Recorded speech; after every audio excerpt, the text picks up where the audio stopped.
우리가 잘 아는 바울 사도가 사울이었던 때가 있지 않았습니까? 그때는 기세가 등등한 젊은이였습니다. 예수 믿는 사람들을 얼마나 핍박했던지 집에까지 찾아 들어가서 집에서 다 끌어냈다고 했어요.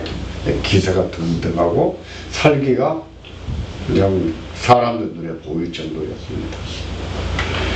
다메섹에 있는 예수 믿는 사람들을 잡아오겠다고 자신이 자원해서 대제사장에 가서 공문하나 부탁했던 사람도 사울이 가서 믿는 자들을 전부 남녀로 불문하고 다 끌어오겠다 이런 마음으로 공문을 받았습니다. 가는 길이겠죠. 그때 예수님이 그를 찾아오지 않았습니까? 그때 예수님이 사울에게 하신 말씀이 사울아 네가 어째서 나를 핍박하느냐 라고 하셨어요. 우리가 성경 문헌을 볼 때, 성경과 다른 문헌을 볼 때 예수님과 사울이 예수님이 죽으시기 전에 만난 적이 있으셨을까? 만난 적이 없습니다. 사울은 믿는 자들을 핍박했지 예수님 당신을 직접적으로 핍박하지는 않았어요. 믿는 자들이 핍박했지만 예수님은 그 믿는 자들이 바로 나다 라고 하셨습니다. 어찌하여 너희가 나를 핍박하느냐. 교회를 예수님의 몸이라고 하신 것이죠. 몸이라고 하는 것이 얼마나 귀합니까? 우리가 예수 믿고 천당 가는 그날까지는 우리는 우리 몸도 아끼고 사랑하고 잘 키워줘야 됩니다. 우리 몸은 자기 몸도 아낄 줄 알아야 되고 사랑할 줄 알아야 돼요. 자기 몸을 귀하게 여기는 것만큼 또 다른 사람들을 귀하게 여기고 가꿔주고 사랑해줘야 되는 것이죠. 그런 점에서도 자기 몸을 귀히 여기는 것이 얼마나 중요한지요. 몸이라고 했을 때 예수님은 예수님 자신과 교회를 분리하지 않으신 것이죠. 교회가 예수님이시고 예수님이 교회이신 것을 말씀하신 것이죠. 몸은요 다양한 지체가 있지만 하나입니다. 한 몸이에요. 교회는 하나입니다. 예수님의 몸입니다 하는 것을 우리가 자주 예식을 베풀고 회의해야 되는데 그게 뭘까요? 성찬식이에요. 성찬식을 통해서 예수님의 죽으심을 우리가 다시 한번 기억하게 되지만 성찬에서 한 떡을 받거든요. 우리의 편리를 위해서 다 쪼개놓은 떡을 나눠주기는 하지만은 본래는 한 떡이었습니다. 그래서 한 떡이라는 사실을 강조해야 되는 거예요. 우리는 한 몸입니다. 한 떡입니다. 하나입니다. 그런 의미로 성찬을 받는다는 것이죠. 예배 요소를 말하면 4가지, 5가지를 말합니다. 예배, 그러면 찬송, 기도, 또 말씀, 헌금, 또 하나가 있어요. 뭘까요? 성도의 교제. 예배는 5가지로 구성이 되는데 그 중에 하나가 성도의 교제입니다. 성도의 교제는 뭘 말할까요? 예배 끝나고 밥 먹는 것이요? 차 마시는 거예요? 그것도 성도의 교제라고 말할 수 있겠는데요. 근데 예배의 요소로서 성도의 교제는 그걸 포함시킨다고 했을 때 아주 멀리 있는 의미예요. 직접적인 의미는 아니라는 것이죠. 예배를 구성하는 요소의 성도의 교제는 뭘까요?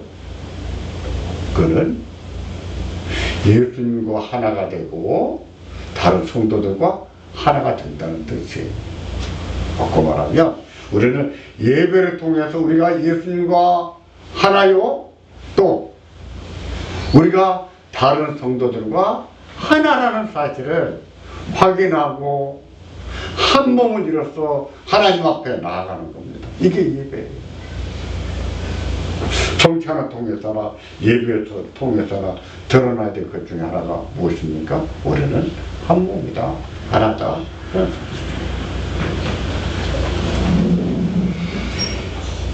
이것을 위해서, 그 하나됨을 위해서 서신서에 곳곳에 말씀하고 있지만 오늘 본문 4장에서도 말씀을 합니다. 그 교회의 하나됨, 한 몸, 그 한 몸을 지켜나가기 위해서 두 가지를 말씀합니다. 그 중에 하나가 경건의 덕목이에요. 또 하나가 하나님 주신 선물이에요. 4장 2절에서는 경건의 덕목으로 겸손, 온유, 다른 사람에 대해서 좀 오래 참은 것. 다시 말해서 신앙생활 하면서 좀 다른 사람에 대해서 오래 참아주고 또 온화하게 대해주고 그리고 기다려줄 줄 알아야 된다는 거죠. 이런 것을 한마디로 뭐라고 할까요? 서로 용납한다. 사랑으로 용납한다. 이렇게 말할 수 있겠습니다. 그런 게 없다면 교회는 하나됨을 지킬 수 없어요. 가끔 그런 교회 이야기를 듣습니다. 교회 안에 다툼이 생겼습니다. 분파가 생겼습니다. 예배 드리고 나서 싸웁니다. 재직회 하다가 싸웁니다. 남성이 여성이 하다가 싸웁니다. 이런 말을 듣습니다. 그렇게 다툼이 있는 교회를 온전한 교회라고 할 수 있을까요? 그런 다툼이 있는데 예수님의 몸이다. 이렇게 쉽게 말하겠습니까? 그렇게 보이겠습니까? 다툼이 있다면 그렇게 보이지가 않지요. 다시 말해서 우리는 하나이기 때문에 적어도 교회 안에서는 다툼이 없어야 됩니다. 어떤 일을 하든지 다툼이 일어나는 방식으로 해서는 안 되는 거예요. 중요한 거예요. 우리 몸이니까, 한 몸이니까. 그 하나됨을 위해서 주께서 십자가에 죽으셨습니까? 그런 사실을 간파한 교부들은요, 교회는 뭐냐? 교회는 성도의 어머니다. 이런 말을 썼습니다. 칼빈 선생님은요, 이렇게도 말했어요. 교회를 성도의 어머니라고 부를 줄 모르는 사람은 하나님을 아버지라고 부를 줄을 모른다. 교회는 성도의 어머니, 성도는 교회를 통해서 태어나고 아기가 어머니 품에서 자라나는 것처럼 교회를 통해서 자랍니다. 교회를 통해서 하나님 아버지를 알아가는 거예요. 교회는 어머니와 같습니다. 교회는 성도들을 자라게 하시는 어머니, 그 어머니와 같은 역할을 하는 게 교회예요. 그래서 성도는 교회의 하나됨을 지키기 위해서 협력하고 힘쓰고 애를 써야 됩니다. 참아야 되고 져주고 져줄 줄 아는 것도 믿음이에요. 할 말이 없어서 진리로 하십니까? 아니, 하나님 때문에 져주는 거예요. 하나님 때문에 져준다면 그게 믿음이 아니고 뭐겠습니까? 믿음이에요. 하나님께서는 교회의 하나됨을 지키기 위해서 두 가지를 주셨다고 했는데 하나는 경건의 덕목이고 또 하나는 선물이라고 했습니다. 본문 7절에서도 우리 각 사람에게 그리스도의 선물의 분량대로 은혜를 주셨다라고 했습니다. 분량대로. 그리고 8절에서 보시면 예수님의 승천하시면서 사람들에게 선물을 주셨다 그랬어요. 선물. 교회에게 주신 선물입니다. 그 선물이 무엇인지 11절에 보시면 이처럼 말씀합니다. 11절 같이 보겠습니다. 그가 혹은 사도로 혹은 선지자로 혹은 복음 전하는 자로 혹은 목사와 교사로 주셨으니 이 말씀에서 혹은이라고 하는 말은요 어떤 사람에게는 그런 뜻입니다. 어떤 사람은 그런 뜻이에요. 어떤 사람은 사도로 교회에게 주셨고 어떤 사람은 선지자로 교회에게 주셨고 어떤 사람은 목사로 교회에게 주셨고 어떤 사람은 교사로 교회에게 주셨다 그랬습니다. 교회에게 주신 선물. 사도는요, 예수님의 12제자들을 말합니다. 12제자 중에 가룟 유다와 같이 제명된 자가 있는가 하면 후에 사도가 된 마띠아, 그리고 바울 같은 분, 그런 분들을 가리켜서 사도라고 하지. 그 후로는 더 이상 사도가 없습니다. 어떤 사람은 나는 사도다 이렇게 말한다고 해서 자기가 하는 말이지 교회가 사도 인정하지 않아요. 선지자는 구약시대와 신약시대에 존재했던 직분이에요. 지금은 교회에 더 이상 선지자라는 직분이 존재하지 않습니다.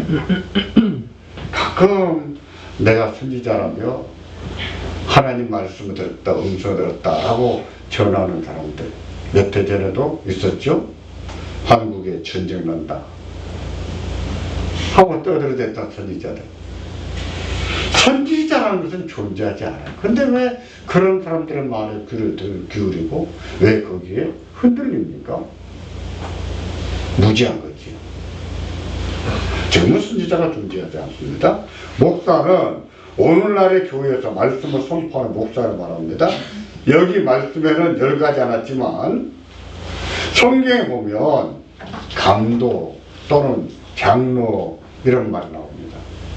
그래서 목사를 말하는 거예요. 비록 강도, 장로 이런 말을 쓰고 있지만 목사를 지칭하는 말입니다.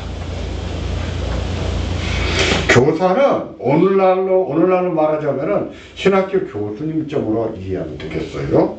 하지만 당시의 문헌들을 보면 교회 안에 교사라고 하는 직분이 있었다고 합니다. 지금은 없어요. 근데 교사, 오늘날도 교사라고 한다면 그들은 신학교 교수님들을 말한다 이렇게 말할 수 있는데 우리 예배 모범이 그렇게 가르쳐요. 제가 4가지 직분에 대해서 설명을 드렸습니다. 이들 직분에 공통점이 있습니다. 그것은 무엇일까요? 말씀을 맡았다는 겁니다. 하나님께서 이분들에게 하나님 말씀을 위임하셨다는 겁니다. 그들은 하나님 말씀을 위임받아서 교회에서 하나님 말씀을 가르쳐서 성도들을 온전하게 세워나가고 그리스도의 몸을 이룬다 그랬습니다. 그들을 통해서입니까? 그들의 말씀 사역을 통해서입니까? 무엇을 통해서입니까? 말씀 사역을 통해서요. 그들의 공통점은 하나님 말씀을 맡았다는 점이고 그들은 말씀 사역을 통해서 그리스도의 몸을 이루고 성도를 온전하게 세우는 일을 하는 겁니다. 이들이 바로 하나님께서 교회에 주신 선물입니다. 교회가 예수님의 몸이라는 것을 알게 하고 예수님의 몸으로 잘 자라가게 하고 성도들을 온전하게 세워나가도록 하기 위해서 하나님이 교회에게 주신 선물이에요. 선물입니다. 사도들은 선물이었습니다. 선지자들은 선물이에요. 목사는 선물입니다. 교회에게 주신 선물이에요. 하나님 말씀을 맡겨서 하나님 말씀을 가르치라고 하나님이 교회에게 주신 선물이에요. 선물의 특징은 무엇일까요?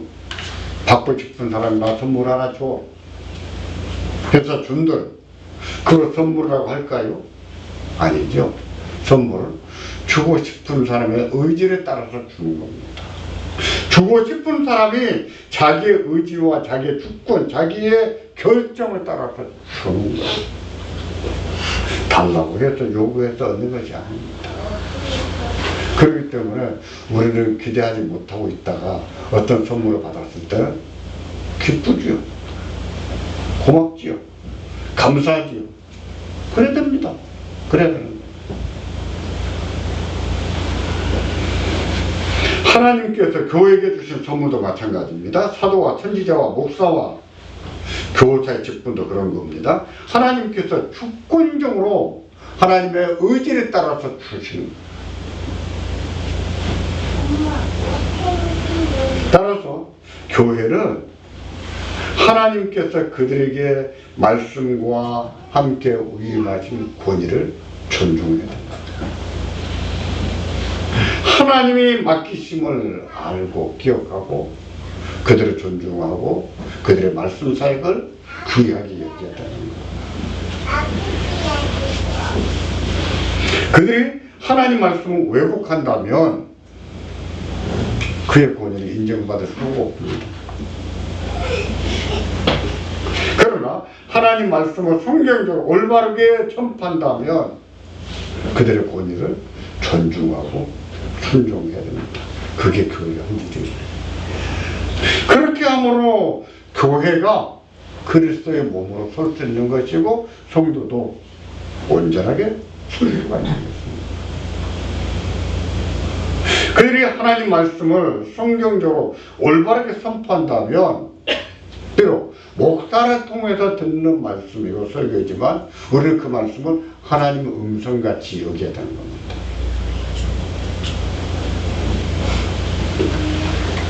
안타깝게도 우리 시대는 권위를 좋아하지 않습니다.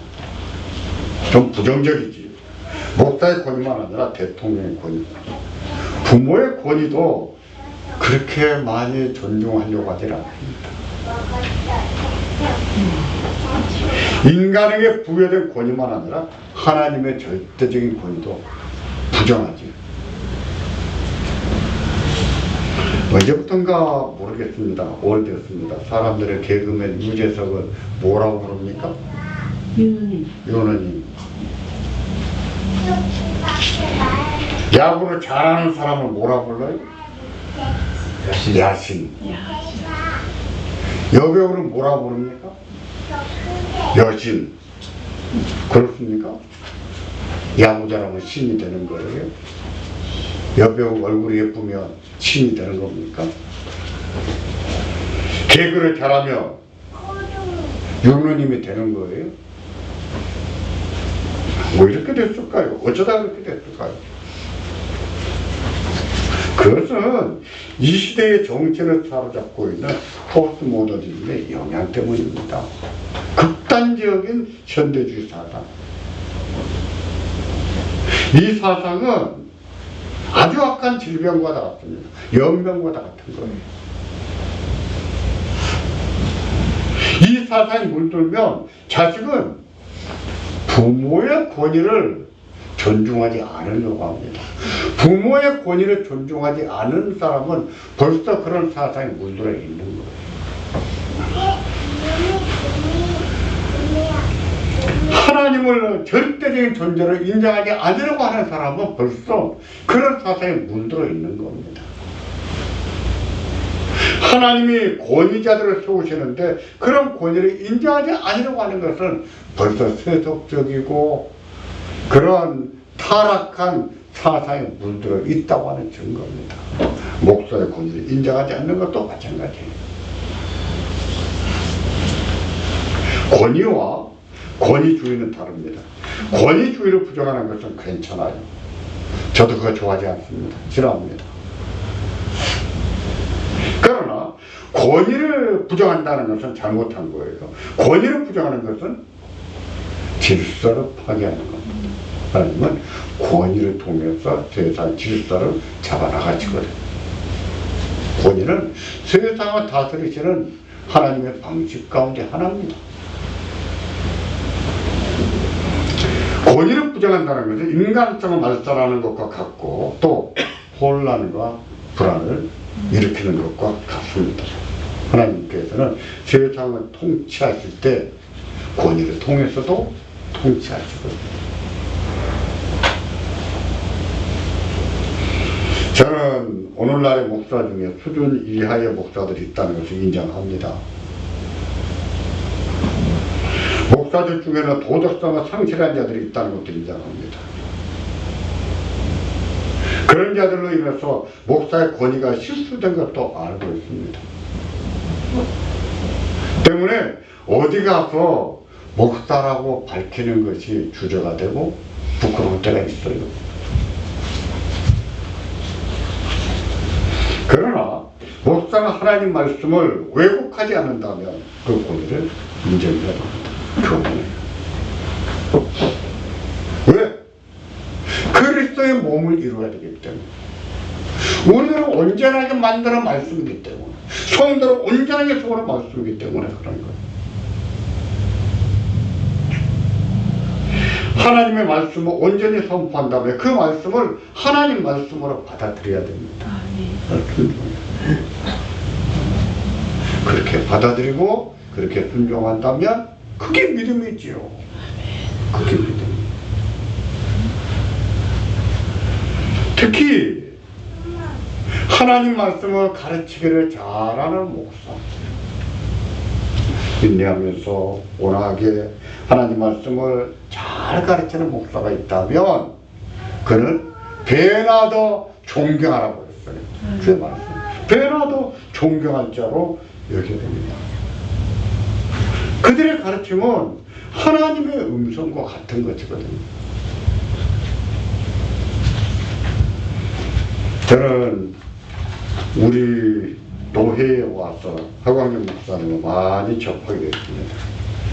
그렇다고 해서 자주 만나서 무슨 운동을 하거나 무슨 만나서 밥을 먹거나 그런 경험은 많지는 않아요. 노회 가서 항상 바라보고 지켜보고 멀리서 바라볼 때가 많이 있었습니다. 근데 하 목사님은 소정 나이로 저하고 같아요. 실제는 항상 많으시고 저가 더 나이가 들어 보인다고 아까 그러셨는데 저가 더 나이가 들어 보입니까? 하 목사님보다도? 제가 항상 적어요. 실제는. 머리가 똑같아요. 근데 예 고맙습니다. 근데 제 마음에는 항상 하 목사님부터 우러러보는 마음이 있습니다. 저에게는 그래요. 항상 우러러보는 마음. 도에서도 어떤 예언한 문제가 생기면 항상 지켜보시다가 한 말씀씩 해주시는데 얼마나 현명한 말씀을 하시는지 저희 후배들은 존경합니다. 벌써 그런 것을 걱정하는 분도 많이 계세요. 하 목사님 은퇴하시면 노예는 어떻게 하나? 우리 노예 어떻게 되나? 그렇게 말씀하는 분도 계십니다. 저 그랬습니다. 걱정 마. 아직은 몇 년 있어. 은퇴는 해도 70세가 돼야 그때 진짜 은퇴냐 노예에서는. 그러니까 아직은 기회가 있습니다. 이런 말로 후배들을 위로했던 말이 적이 있습니다. 하 목사님의 자상한 모습이나 온화한 또 우리 노회나 총회를 쓸 때 정말 현명하게 일하는 그런 모습들, 그런 모습들이 저희의 뇌리 속에 깊이 박혀 있습니다. 여러분도 하 목사님과 함께 교회를 섬기면서 하 목사님으로부터 말씀을 듣고 배우면서 하 목사님이 어떤 분이신지 잘 아실 것이라 생각합니다. 이제 은퇴하시겠지만 하 목사님을 잊지 않으시기를 바랍니다. 여러분들이 기도하실 때 한 번씩 기억하고 기도해 주시기를 부탁합니다. 아멘. 한 번쯤 기억만 아니라 찾아주신다면 그건 참 많이 위로가 되고 참 고마울 것이라고 생각합니다. 본래 기억이라는 게 그런 거거든요. 기억은요, 기억을 받는 사람 입장에서는 고마운 거예요. 위로고 보람이고 굉장히 허무하기 쉬운 마음을 달래주는 것 중에 하나가 기억해주는 거예요. 아멘. 기억해주는 것은 얼마나 좋은 건지 모릅니다. 그래서 전도서도요, 허무한 것을 말하고 있지만 그런 가운데서도 그나마 허무를 달랠 수 있는 것으로 기억을 말하는 거예요. 저는 오래전에 뜻밖의 경험을 한 적이 있습니다. 어떤 동기, 아마 동기였던 것 같아요. 어떤 목사님을 만나서 점심을 먹었는데 그날 막국수와 메밀전을 먹었습니다. 먹고 나서 카운터에 가서 계산하려고 하는데 벌써 계산했다는 거야. 무슨 소리냐고. 내가 이렇게 밥 먹고 나오는데 누가 계산했겠느냐고. 내 아는 사람 아무도 없는데. 근데 그 주인이 다 계산했다고, 계산 끝났다는 거예요. 아니 그럴 리가 없다고. 내가 간 뒤에 나중에 후회하지 말고 돈 받으시라고 한동안 몇 마디 주고 받았습니다. 제가 계속 고집하니까 그분이 이렇게 물었습니다. 목사님이시지요? 예. 성도들이 계산하고 갔습니다. 그때 우리 교인들이 아무도 안 계셨거든요. 그러나 듣고 보니까 저기 뒤에 앉았던 분들, 그분들이 우리 대화를 듣다가 이분이 목사님이시구나 알아보고 가는 길에 전혀 모르는 목사의 점심값을 내고 갔다는 거예요. 밥 먹고 나오면서 저는 그 친구에게 이렇게 말했습니다. 세상에 이런 일이 다 있구나. 지금처럼 목사의 권위가 땅에 떨어져 있는 시대에 한 번도 본 적도 없는, 말도 한번 섞어본 적도 없는, 뒤에 앉아서 대화만 들어보고서 밥을 내주는, 밥값을 내주는, 세상에 이런 일도 다 있구나. 저는 그분들 얼굴이 생각이 나지도 않습니다. 이름은 더더욱도 모르고요. 근데 마음에 큰 감동을 받고 위로를 받았습니다. 이렇게 목사의 권위가 땅에 떨어진 시대에도 이렇게 목사를 존중해주는 사람들이 있구나. 위로가 됐고 감동을 받았어요. 그러나 막국수보다도, 제가 막국수를 좋아합니다만 막국수보다 더 맛있었던 것 같아요. 여러분은 그렇게 하시지 않아도 됩니다. 다음에 어디 가서 음식 드시다가 저를 만나도 제 음식값 내주지 않으셔도 됩니다. 또 여러분들이 어디 가서 저를 만났다고 해서 목사님 차 한잔합시다, 밥 한 상 안 하셔도 됩니다. 하지 마십시오. 그러나 이제 새로 담임 목사로 부임하시는 목사님은 하나님께서 여러분의 교회를 섬기도록, 여러분을 온전한 사람으로 세우도록 하나님이 주신 선물로 받으시기를 바랍니다. 여러분의 목사로 받으시기를 바랍니다. 그분을 존중하고 그분이 가르치는 말씀을 하나님의 말씀으로 받아들이고 그 말씀을 따라서 믿음 생활을 하기를 바랍니다. 그러면 여러분이 잘 되실 겁니다. 여러분의 교회가 잘 되실 거예요. 온전한 성도로, 그리고 그리스도의 몸으로 잘 되실 거예요. 하나님께서 대봉교회와 함께 하신 것을 믿습니다. 아멘. 앞으로도 한 사람 한 사람을 하나님이 세워나가실 것을 믿습니다. 아멘. 우리 하나님이 이에 역사하시고 여러분을 통해서 하나님의 뜻을 이루시고 큰 영광을 받으시기를 예수님의 이름으로 축원합니다. 아멘. 기도하겠습니다.